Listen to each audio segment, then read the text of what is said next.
철도 파업 사태가 해결될 기미를 보이지 않고 있는 상황에서 파업 사태를 보는 여야 시각도 엇갈리고 있습니다. 국회 국토교통위원회가 현안 보고를 받기 위해서 회의를 오전에 소집했는데 여야가 논의 순서를 놓고 지금까지 맞서면서 사실상 파행하고 있습니다. 국회 취재기자 연결되어 있습니다. 황혜경 기자. 네, 국회입니다. 네, 국토부 현안 보고 아직까지 논의에 진전이 없는 건가요? 네, 그렇습니다. 오늘 국회 국토교통위원회는 오전 10시부터 전체 회의를 열고 서승환 국토교통부 장관과 최현애 코레일 사장 등이 참석한 가운데 철도 파업 사태에 관련한 현안 보고를 받기로 돼 있었습니다. 하지만 여당 측에서는 상임위 쟁점 법안인 택시 발전 법안 처리를 먼저 하자고 주장하고 야당 측에서는 철도 파업의 사안이 중대한 만큼 현안 보고를 먼저 받아야 한다고 맞서면서 오전 회의는 1시간 만에 중단됐습니다. 3시간여 만에 다시 열린 오후 회의도 현재 2시간이 넘도록 법안 처리가 먼저냐, 현안 보고가 먼저냐를 놓고 여야 의원들이 의사진행 발언을 계속하면서 논의는 답보 상태를 이어가고 있습니다. 급기야는 여야 의원 사이에 막말과 고성이 오가는 등 팽팽한 기싸움을 벌이고 있는 가운데 현안 보고를 위해 참석한 정부 측 관계자들은 6시간째 한마디도 하지 못한 채 자리에 앉아 이 상황을 지켜보고 있습니다. 주승용 위원장은 여야 합의가 이루어지지 않은 만큼 위원장의 권한으로 현안 보고를 시작하려 하고 있지만 이마저도 여당 측의 강한 반발로 여의치 않은 상태입니다. 현안 보고가 시작된다면 철도 파업의 원인이 된 수서발 KTX 자회사 설립의 민영화 논란과 파업 협상 진행 상황과 대처 방안 등이 쟁점이 될 전망입니다.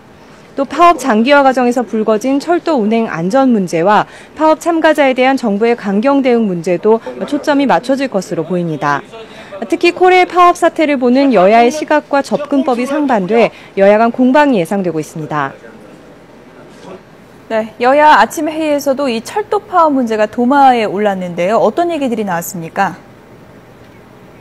네, 여야 지도부는 이번 철도 노조의 최장기 파업에 대해 모두 우려하는 목소리를 나타냈습니다. 하지만 사태를 바라보는 시각차는 현저했습니다.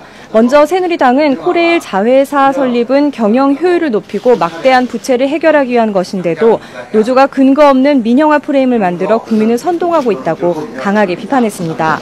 최경환 원내대표는 특히 철도 노조가 주말에 개최한 장애 집회에서 박근혜 대통령 사퇴를 주장하는 팻말까지 등장했다면서 노조의 파업이 정치 파업으로 변질된 증거라고 주장했습니다. 잠시 들어보시겠습니다.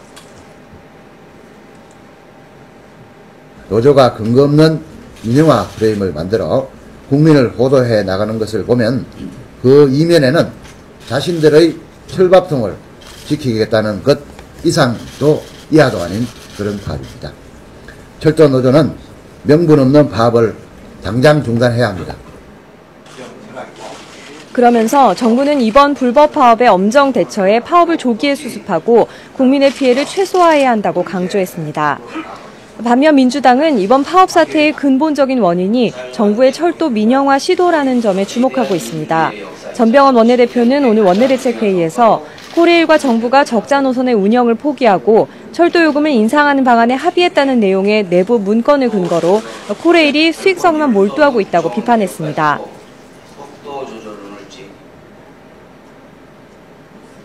공공기관의 경영 효율성도 중요하지만 공공성의 확보와 유지는 공공기관의 존재 이유이고 1차적인 목적이 되어야 할 것입니다. 그러면서 경영 효율화라는 명분 아래 국민에게 부담을 떠넘기는 민영화 추진을 좌시하진 않을 것이라고 분명히 했습니다. 지금까지 국회에서 YTN 황혜경입니다.